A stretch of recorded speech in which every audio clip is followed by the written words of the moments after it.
Hare Krishna, everyone.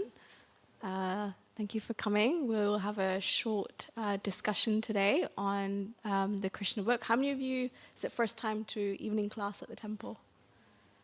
Few of you? Okay.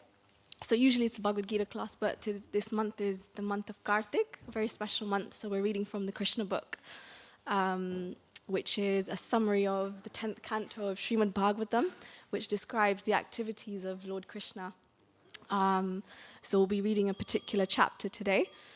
Thank you. Usually we start with a short bhajan. Shri Shri Radha Gokulananda ki jai, Sitaram Lakshman Hanuman ji ki jai, Gaurnitai ki jai. Usually we start with a short bhajan, a Jai Radha Madhav, but my throat isn't so well, so I'm going to spare you from my croaky voice, and we'll just recite some prayers to invoke the blessings of our teachers, spiritual teachers who've passed down this knowledge, and of course Kṛṣṇa himself. So please call and response for this particular prayer. Om Namo Bhagavate Vasudevaya. Om Namo Bhagavate Vasudevaya. Om Namo Bhagavate Vasudevaya. We'll just invoke some blessings from our teachers. Short Mangalacharan. Om Gyan Timirandhasya Gyananjana Shalakaya Chakshuran Militam Yena Tasmai Shri Gurave Namaha. Namo Vishnu Padaya Krishna Preshtaya Bhutale Srimate Bhakti Vedanta Swaminiti Namine.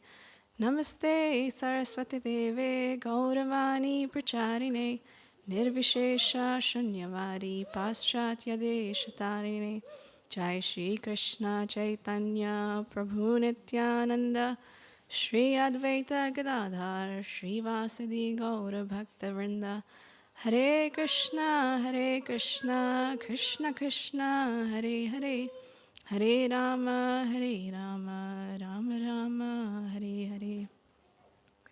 So the chapter we're covering today is a section from the Govardhan Lila. Who knows the Govardhan Lila? Few people? Yes, it's when Kṛṣṇa lifted the hill. Yeah?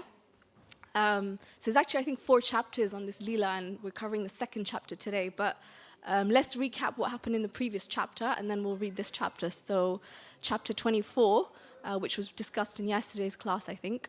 So Nanda Maharaj, who is Kṛṣṇa's father, and all the kind of gopas, the cowherd men, they're preparing to do a big yagya, a big sacrifice to please Lord Indra. Because they say, oh, he sends all the rains. You know, Indra's in charge of the weather, right? So that produces all the grains, and that's used for food. And without food, people can't live. So that's why they're like, oh, yeah, we should worship Lord Indra. But Kṛṣṇa actually convinces everyone that you don't need to worship Indra. And he gives loads of reasons, but you should worship the Govardhan hill. And he manages to convince them and kind of guides them how to do this yagya to please Govardhan hill. So that was the previous chapter, and we'll read chapter 25, which is what we're discussing today. So it's titled, Devastating Rainfall in Vṛndāvana. When Indra understood that the sacrifice offered by the cowherd men in Vṛndāvana was stopped by Kṛṣṇa, he became angry, and he vented his anger upon the inhabitants of Vṛndāvana, who were headed by Nanda Maharaj, although Indra knew perfectly well that Kṛṣṇa was personally protecting them. As the director of different kinds of clouds, Indra called for this Samvartaka. This cloud is invited when there is a need to devastate the whole cosmic manifestation. The Samvartaka was ordered by Indra to go over Vṛndāvana and inundate the whole area with an extensive flood. Demonically, Indra thought himself to be the all-powerful Supreme Personality. When demons become very powerful, they defy the Supreme Controller, Personality of Godhead. Indra, though not a demon, was puffed up by his material position, and he wanted to challenge the Supreme Controller. He thought himself, at least for the time being, as powerful as Kṛṣṇa. Indra said, just see the impudence of the inhabitants of Vṛndāvana. They are simply inhabitants of the forest, but being infatuated with their friend Kṛṣṇa, who is nothing but an ordinary human being, they have dared to defy the demigods. Kṛṣṇa has declared in the Bhagavad Gita that the worshippers of the demigods are not very intelligent. He has also declared that one has to give up all kinds of worship and simply concentrate on Krishna consciousness. Kṛṣṇa's invoking the anger of Indra and later on chastising him is a clear indication to his devotee that those who are engaged in Krishna consciousness have no need to worship any demigod, even if it is found that the demigod has become angry. Kṛṣṇa gives his devotees all protection, and they should completely depend on his mercy. Indra cursed the action of the inhabitants of Vṛndāvana and said, "By defying the authority of the demigods, the inhabitants of Vṛndāvana will suffer in material existence. Having neglected the sacrifice to the demigods, they cannot cross over the impediments of the ocean of material misery." Indra further declared, "These cowherd men in Vṛndāvana have neglected my authority on the advice of this talkative boy who's known as Kṛṣṇa. He is nothing but a child, and by believing this child, they have enraged me." Thus, he ordered the Samvartika cloud to go and destroy the prosperity of Vṛndāvana. "The men of Vṛndāvana," said Indra, "have become too puffed up over their material opulence and their confidence in the presence of their tiny friend Kṛṣṇa. He is simply talkative, childish, and unaware of the complete cosmic situation, although he is thinking himself very advanced in knowledge. Because they have taken Kṛṣṇa so seriously, they must be punished, and so I have ordered the Samvartika cloud to go there and inundate the place. They should be destroyed with their cows." It is indicated here that in the villages or outside the towns, the inhabitants must depend on the cows for their prosperity.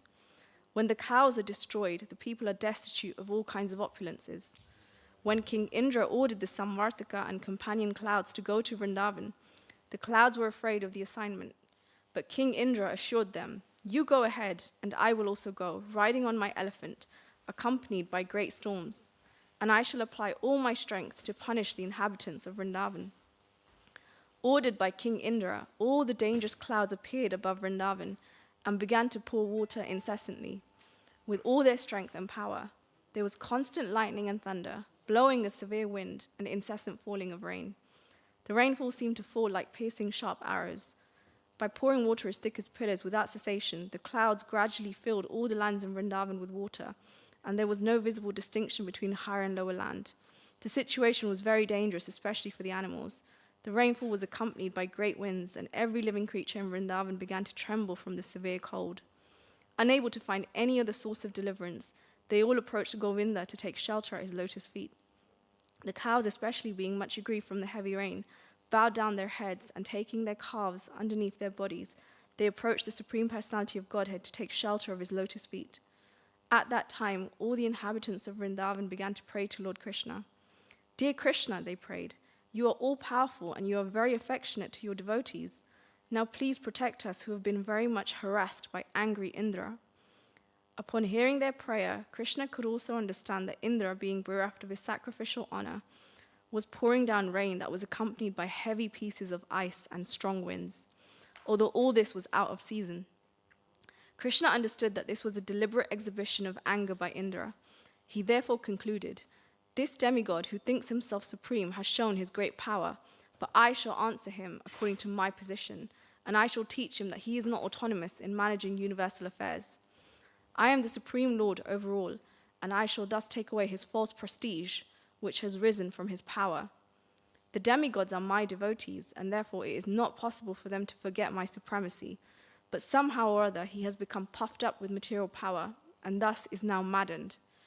I shall act in such a way to relieve him of this false prestige. I shall give protection to my pure devotees in Vṛndāvana, who are at present completely at my mercy and whom I have taken completely under my protection. I will save them by my mystic power."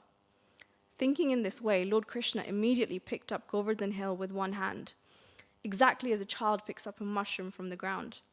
Thus he exhibited his transcendental pastime of lifting Govardhan Hill. Lord Kṛṣṇa then began to address his devotees. "My dear brothers, my dear father, my dear inhabitants of Vṛndāvana, you can now safely enter under the umbrella of Govardhan Hill, which I have just lifted. Do not be afraid of the hill and think that it will fall from my hand. You have been too much afflicted from the heavy rain and strong wind. Therefore I have lifted this hill, which will protect you exactly like a huge umbrella. I think this is a proper arrangement to relieve you from your immediate distress." Be happy along with your animals underneath this great umbrella. Being assured by Lord Kṛṣṇa, all the inhabitants of Vṛndāvana entered beneath the great hill and appeared to be safe along with their property and animals. The inhabitants of Vṛndāvana and their animals remained there for 1 week without being disturbed by hunger, thirst, or any other discomforts. They were simply astonished to see how Kṛṣṇa was holding up the mountain with the little finger of his left hand. Seeing the extraordinary mystic power of Kṛṣṇa, Indra, the king of heaven, was thunderstruck and baffled in his determination. He immediately called for all the clouds and asked them to desist. When the sky became completely cleared of all the clouds and there was sunrise again, the strong winds stopped. At that time, Kṛṣṇa, the Supreme Personality of Godhead, known now as the lifter of Govardhan Hill, said, "My dear cowherd men, now you can leave and take your wives, children, cows, and valuables, because everything is ended. The inundation has gone down along with the swelling waters of the river." All the men loaded their valuables on carts and slowly left with their cows and other paraphernalia. After they had cleared out everything, Lord Kṛṣṇa very slowly replaced Govardhan Hill exactly in the same position as it had been before. When everything was done, all the inhabitants of Vṛndāvana approached Kṛṣṇa and embraced him with great ecstasy. The gopis, being naturally very affectionate to Kṛṣṇa, began to offer him curd mixed with their tears, and they poured incessant blessings upon him. Mother Yashoda, Mother Rohini, Nanda, and Balaram, who is the strongest of the strong, embraced Kṛṣṇa one after another, and from spontaneous feelings of affection, blessed him over and over again. In the heavens, different demigods from different planetary systems, such as Siddhalok, Gandharvalok, and Charanalok, also began to show their complete satisfaction. They poured showers of flowers on the surface of the earth and sounded different conch shells. There was beating of drums, and being inspired by godly feelings, residents of Gandharvalok began to play on their tamboras to please the Lord. After this incident, the Supreme Personality of Godhead, surrounded by his dear friends and animals, returned to his home. As usual, the gopis began to chant the glorious pastimes of Lord Kṛṣṇa with great feeling, for they were chanting from the heart. So that was chapter 25, and when I was reading this and hearing more about this Govardhan pastime, I actually thought, this pastime really demonstrates how much Kṛṣṇa loves us. So I thought it'd be nice to discuss a few points, how this particular chapter shows, and this pastime shows us how much Kṛṣṇa really loves us. So let's look at a few ways that we can see this. So in the Bhagavad Gita, in chapter 2, verses 62 and 63, I'll read the verses. While contemplating the objects of the senses, a person develops attachment for them, and from such attachment lust develops, and from lust anger arises. From anger, complete delusion arises, and from delusion, bewilderment of memory. When memory is bewildered, intelligence is lost, and when intelligence is lost, one falls down again into the material pool. So lust is like when we have desires, but it's a more physical thing where you need a physical object to fulfill your desires. And pride is also like, we have desires, but it's more subtle, where you want honor, you want respect, you want recognition. When you don't get these, then anger arises, right? And as we read in those verses from the Bhagavad Gita just now. So Indra, his problem was that because Kṛṣṇa stopped the worship of Indra by the cowherd men and the inhabitants of Vṛndāvana, he got angry because he was used to that honor, right? So that happens to a lot of us, right? Like when we generally get respect, and when that doesn't come, that can frustrate us a bit. We can get a bit angry. So in one sense, Indra wasn't wrong to feel that anger because he was used to expecting that respect. He was repeatedly getting honor. So it's natural that he'd get angry because he was being deprived of the offerings that were given to him every year. But he could have gone down. He could have gone down to Kṛṣṇa and talked about it. But what did he do? Instead, he got really angry. And actually, he lost his sanity because what did he try to do? He tried to kill all the inhabitants of Vṛndāvana. And that's just really disproportionate, right? Just because you're not getting something, how do you respond, right? So he lost his intelligence, he lost his sanity, and he did something very, very foolish. And he lost his sense of proportion. Like, just because you're not getting some respect, does that mean you can just go and kill everyone? Like, that doesn't make sense. So, how many times have we done something like out of anger, and then you reflect back and you're like, okay, maybe I just overreacted in that situation. I shouldn't have done that. I'm sure it's happened to many of us before. So a lot of this is because we have these expectations of, for honor, for respect, for recognition. But what's so interesting in this pastime is that even though Indra reacted in a way that was very, very disproportionate to what actually happened to him, Kṛṣṇa didn't give up on Indra. So, what does that mean for us? So, like, we may get off track, knowingly or unknowingly, we may react in a way which just isn't proportional to what's happened. But this pastime gives us a lot of hope. Indra gets rectified, and, Kṛṣṇa does forgive him, as we'll read later in the future chapters. So it reassures us that Kṛṣṇa is always with us. He's watching us, and he'll be there to correct us, but he's not going to give up on us, right? Kṛṣṇa didn't give up on Indra, and Kṛṣṇa's never going to give up on us. The second point, so Kṛṣṇa says when we read that the demigods are his devotees, but they've forgotten who he is, like that he's the Supreme Lord, because they've been puffed up with material power. So the demigods are like, imagine a business and you have a CEO. So like Kṛṣṇa's the CEO, and the demigods are like the step below him, we're like the heads of departments. So they're responsible for managing different universal affairs in this kind of universe. So, they're given that power because they have a certain responsibility to do things in the universe. So like Indra, like I said, is in charge of the weather, amongst other things. And he's also kind of head of all of the demigods. He's the king. So Kṛṣṇa, he says that he's going to act to relieve Indra of his false prestige. That's what we read. So how does the word relieve make you feel? What does the word relieve mean to you? Anyone? So for me, I was thinking the word relieve is really soothing, right? It's like taking a burden away. You're relieving someone of something. So doesn't that just show like Kṛṣṇa really cares about Indra? He actually wants to help Indra. The false prestige that Indra had was a burden for him, right? And Kṛṣṇa wants to see Indra without that burden, right? So it's really nice. So he's like, you can say Kṛṣṇa is like a doctor, Kṛṣṇa wants to treat the disease, and he hates the disease, but he doesn't hate the diseased. It's not like he hates Indra, he just hates the false prestige that's in Indra, and he wants to remove it. There are so many unwanted things we have, so many ugly things. We all have some negative tendencies. Hand on heart, we're not 100% saintly, are we? There's always some bad qualities that we have, and we work towards, improving. And, sometimes we get shot down, we get humbled, we get put into situations, where it's not pleasant for us. But we can reflect in those times that, Kṛṣṇa is just reminding us of our true nature, who he is. What is our position? And actually, we should see those times as a blessing. It's not that Kṛṣṇa is being cruel to us and that he's trying to put us down. He sees our suffering. He sees what we're going through. And he wants us to be happy. And so he's personally arranging us to be relieved. Like he arranged for Indra to be relieved, he also arranges for us to be relieved of these unwanted things that are like a burden for us. And the way that things may manifest may not be how we expect, but we shouldn't be disheartened, because we're being helped to learn and to reform.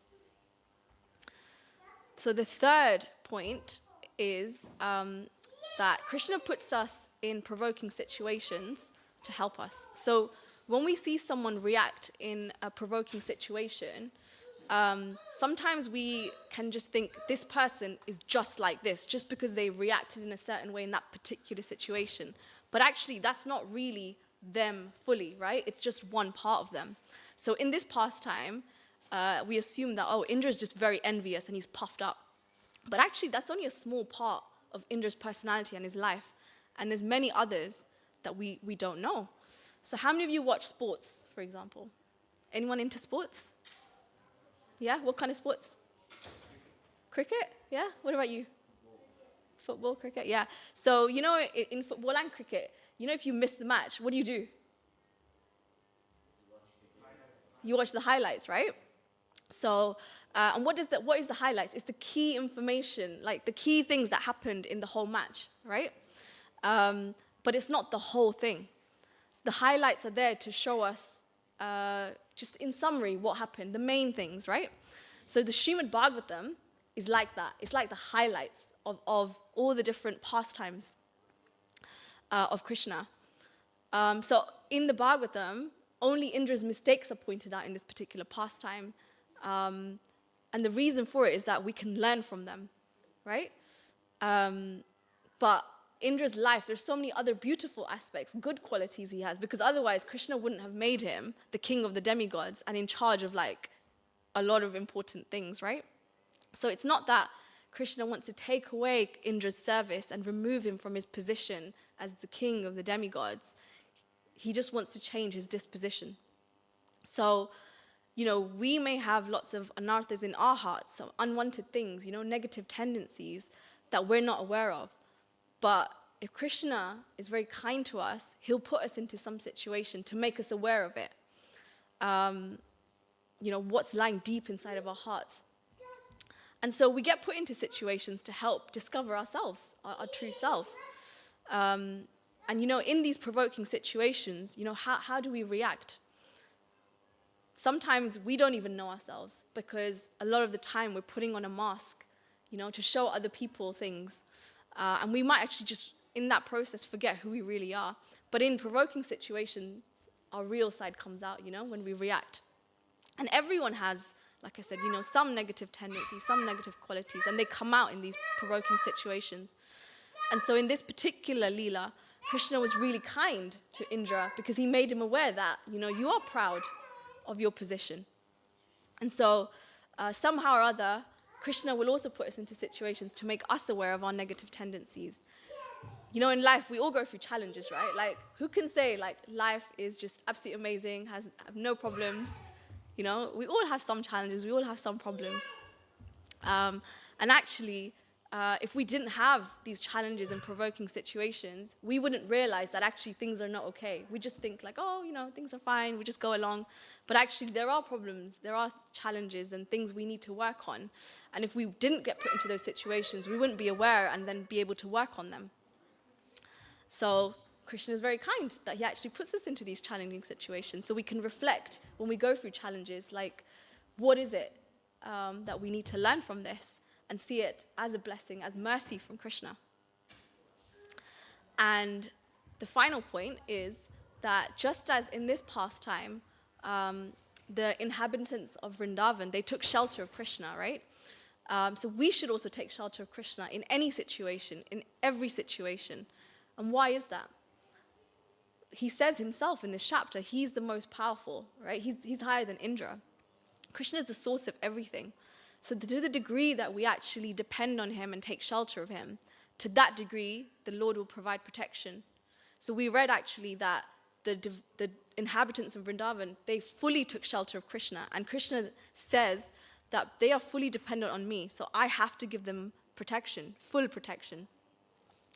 So, the Samvartika clouds, they're actually usually used at the time of annihilation, when the world is destroyed. I won't go into the whole creation, but the world is destroyed, and then, again, it's manifest again. But for that to happen, you need a lot of power and energy, right? So these clouds pour a lot of rain as part of that devastation. So it's not like the rain we have here. This was intense rain that Indra had arranged, right, to kill the Vrajavasis. But what do we learn in this pastime? They got saved. How? Because nothing is more powerful than Kṛṣṇa, not even those clouds of devastation, right? So when we're challenged, what can we do?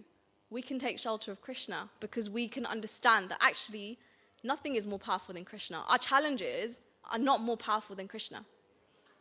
So challenges can help us realize that, there is no other source of deliverance than Kṛṣṇa. And another really nice point in this pastime was that towards the end, all the inhabitants, they went to Kṛṣṇa and they were crying and expressing their gratitude and affection, right? So not only did they take shelter of Kṛṣṇa in the challenging times, but afterwards as well, when things were okay, they went to him and they express their love and affection. So not only should we remember Krishna in the challenges, but also in the good times, you know? Do we do that? Do we remember Krishna when things are going well for us? So that's another nice point to remember. Let's learn to be grateful, even in the good times. So those are some points around, you know, how much Krishna really loves us.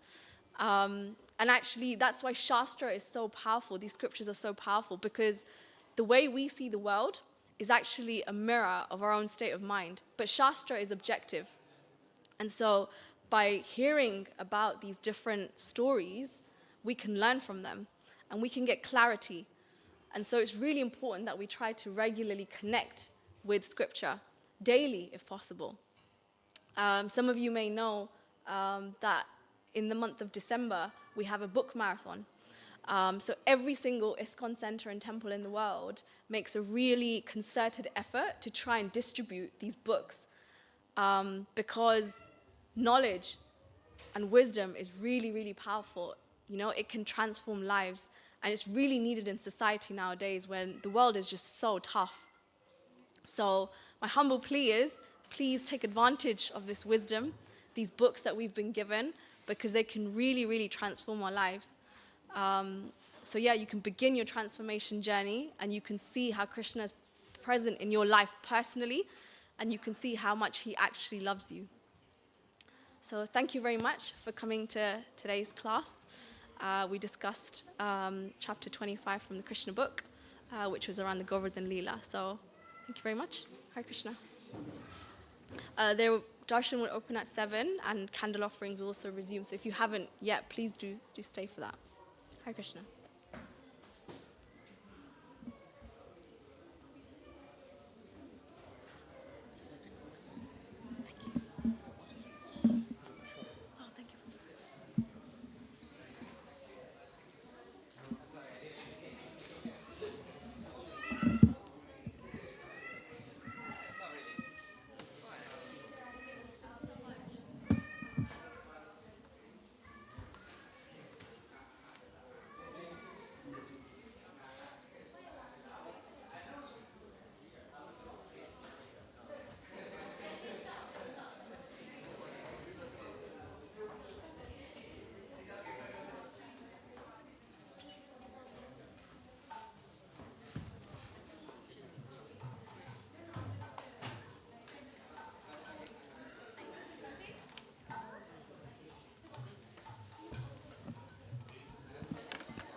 हमारे bag छेदे रे ऊपर ऊपर ऊपर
ये श्री राधा गोकुलंद के सीताराम लक्ष्मण हनुमान के गौनिता शिला प्रभुपाद की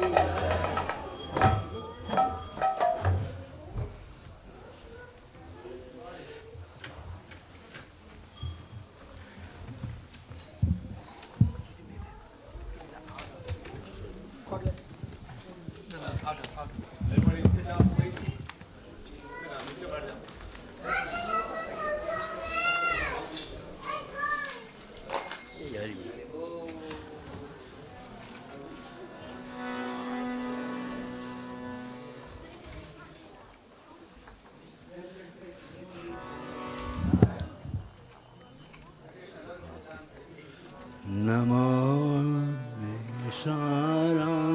Satchi Anandarupam Latat Kundalam Gopu Debrajamanam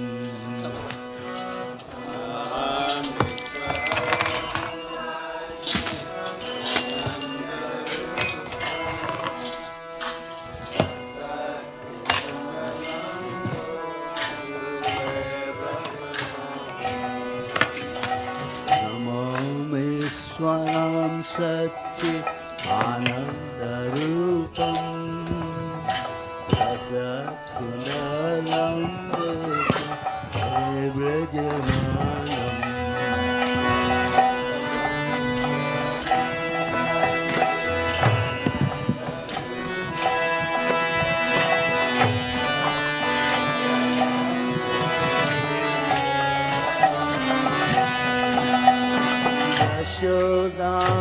Yashodabiyuluka Madhavamanam Param Sam Atyanta Aditya Gopya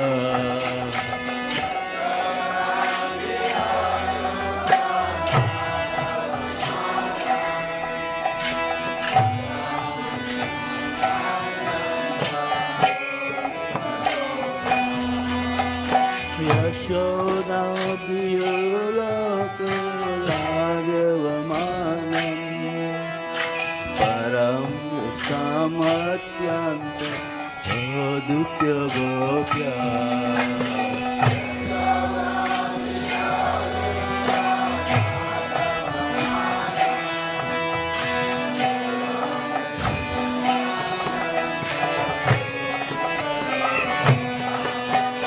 Vṛndāvana Mohonekta Yognamajantam Karam Bhajayogmena Satantanetram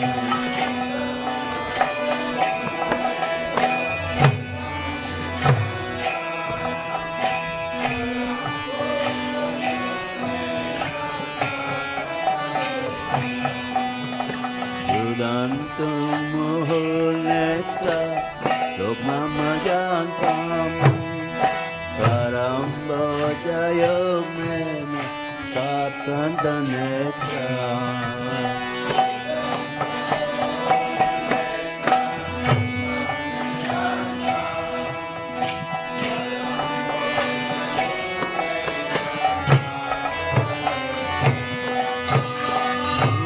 Swaswakam Patirekhanta Kanta Sita Deva Damoda Ram Bhakti Bharam Swaswakam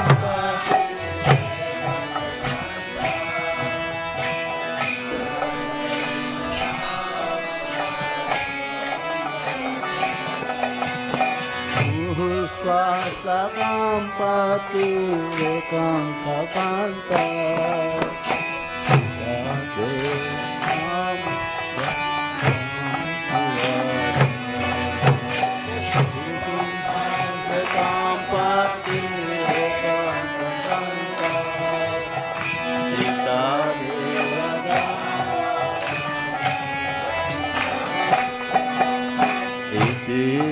Swalilabhe Anandarupo Svagosam Nimajantam Akhyanta Hota Iti Swalilabhe Anandakunde Svagosam Nimajantam Akhyanta Hota Iti Swalilabhe Ananda Kunde Svagosam Nimajanta Akhyam Payanta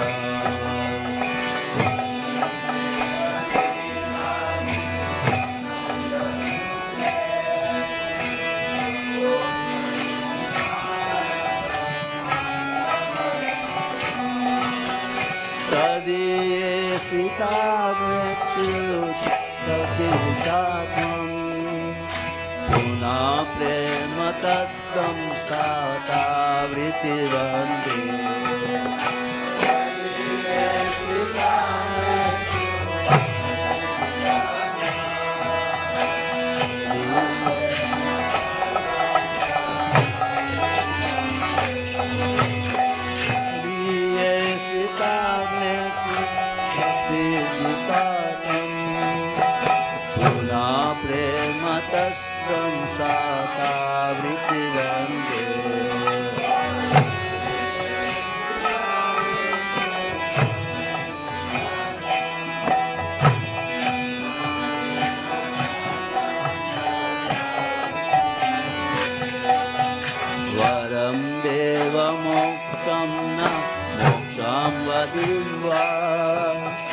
Nachanya vrine hamba reshada piha saram deva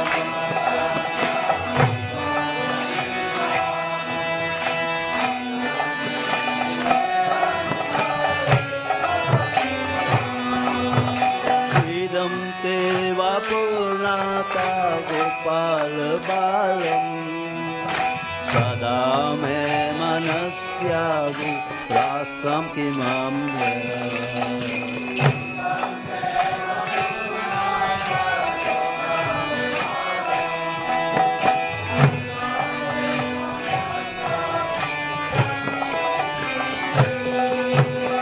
idam temo kongbojam atyantanile ratam kuntalaiksika rakasya gopya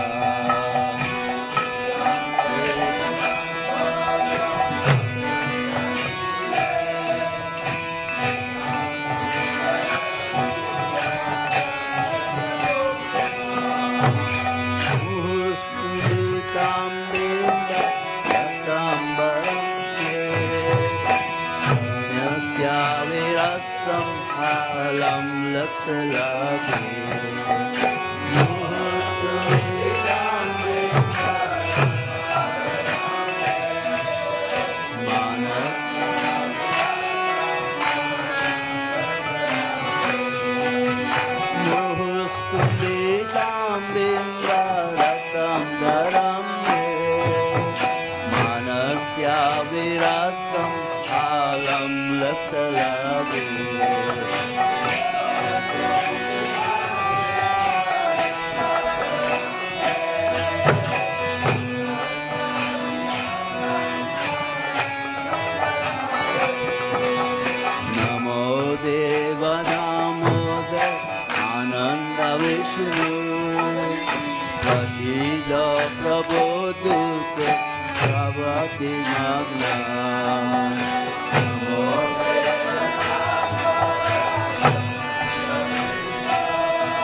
viprayāca namoksha gaho metu kamodareha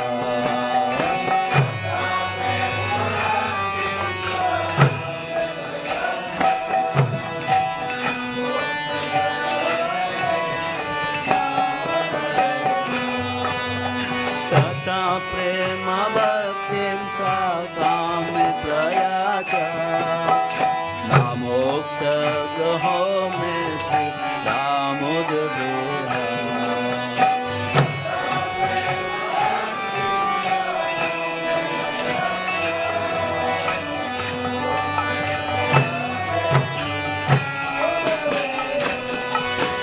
namaste sudane turadipti dande Kadiyo Darayaka Vishwasya Dhamme Namaste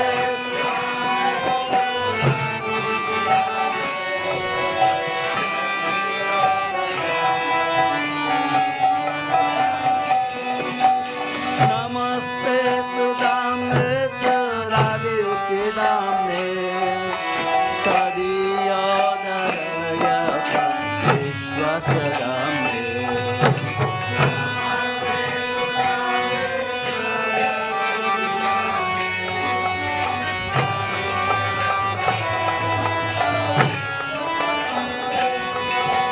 Namo Radhikaya Kadiya Priyaye Namo Nantalilaye Devaya Tuja Namo Radhikaya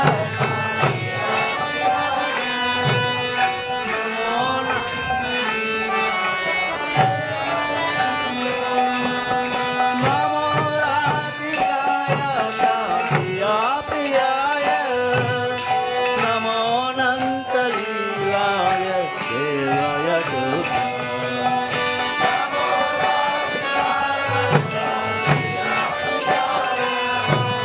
Namo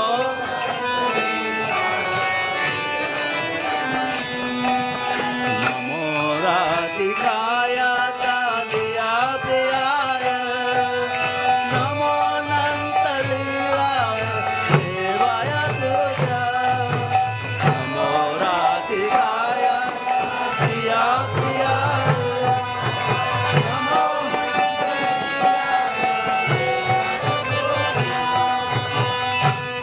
Radhikaya Kadiya Priyaye Namo Nantalilaye Devaya Tuja Namo Radhikaya Kadiya Priyaye Namo Nantalilaye Devaya Tuja Namo Nantalilaye Devaya Tuja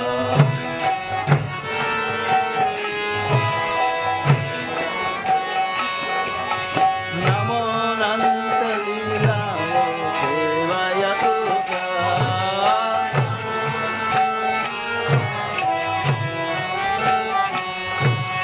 Namo Nantalilaye Devaya Tuja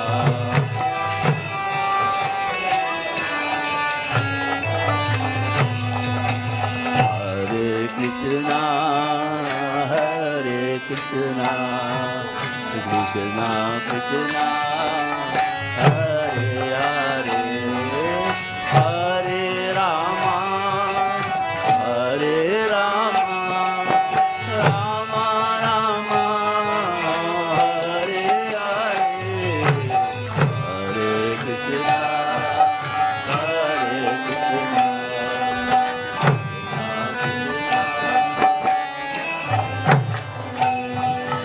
Hare Rama Hare Rama Rama Rama Hare Hare Hare Krishna Hare Krishna Krishna Krishna Hare Hare Hare Rama Hare Rama Rama Rama Hare Hare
Hare Rama, Hare Rama, Rama Rama, Hare Hare, Hare Krishna, Hare Krishna,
Krishna Krishna, Hare Hare, Hare Rama, Hare Rama, Rama Rama, Hare Hare, Hare Krishna,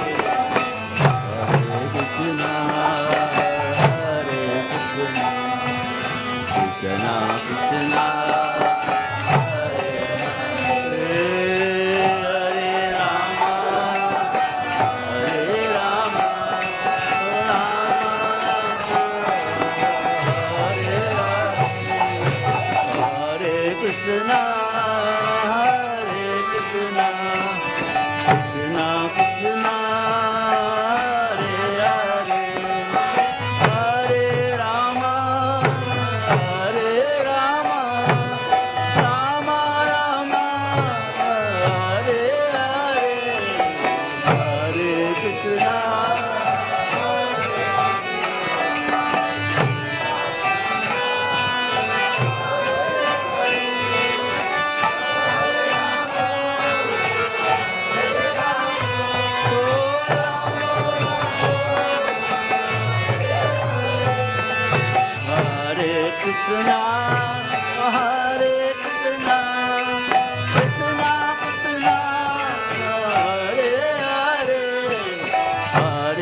Shri Radha Damodar की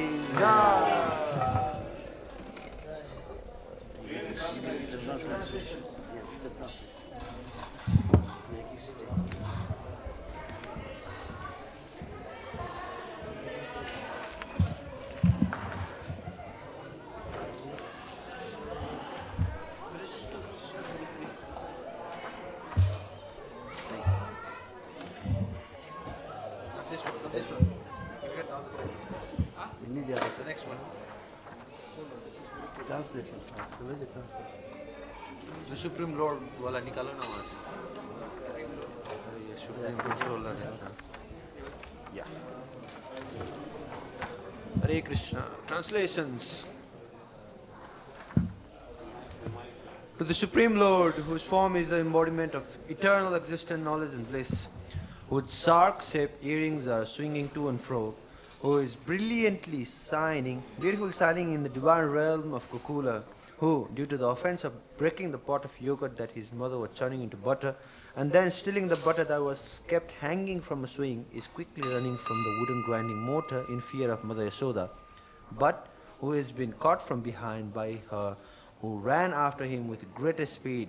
To that Supreme Lord Sri Damodar, I offer my humble obeisances. Seeing the whipping stick in his mother's hand, he is crying and rubbing his eyes again and again with his two lotus hands. His eyes are filled with fear, and the necklace of pearls around his neck, which is marked with 3 lines like a conch shell, is shaking because of his quick breathing due to crying. To this Supreme Lord Sri Damodar, whose belly is bowed not with the ropes, but with his mother's pure love, I offer my humble obeisances. By such childhood pastimes as this, he is drowning the inhabitants of Gokula in pools of ecstasy, and is revealing to those devotees who are absorbed in the knowledge of his supreme majesty and opulence, that he is only conquered by devotees whose love is imbued with intimacy and is free from all conceptions of awe and reverence. With great love, I again offer my obeisances to Lord Damodar hundreds and hundreds of times. O Lord, although you are able to give all kinds of benediction, I do not pray to you for the boon of impersonal liberation, nor the highest liberation of eternal life in Vaikuntha, nor any other boon which may be obtained by executing the 9 processes of bhakti. O Lord, I simply wish that this form of yours as Bal Gopal in Vṛndāvana may ever be manifest in my heart. For what is the use to me of any other boon besides this? O Lord, your lotus face, which is encircled by the locks of soft black hair tinged with red, is kissed again and again by Mother Yasoda, and your lips are reddish like the bimba fruit. May this beautiful vision of your lotus face be ever manifest in my heart. Thousands and thousands of other benedictions are of no use to me. O Supreme Godhead, I offer my obeisances unto you. O Damodar, O Ananta, O Vishnu, O Master, O my Lord, be pleased upon me by showering your glance of mercy upon me. Deliver this poor ignorant fool who is immersed in the ocean of worldly sorrows and become visible to my eyes. O Lord Damodar, just as the 2 sons of Kuvera, Manigriva and Nalakuver, were delivered from the curse of Narada and made into great devotees by you in your form as a baby tied with a rope to the wooden grinding mortar, in the same way, please give to me your own Prema Bhakti. I only long for this and have no desire for any kind of liberation. O Lord Damodar, I first of all offer my obeisances to you, the brilliantly effulgent rope which binds your belly. I then offer my obeisances to your belly, which is the abode of the entire universe. I humbly bow down to you, most beloved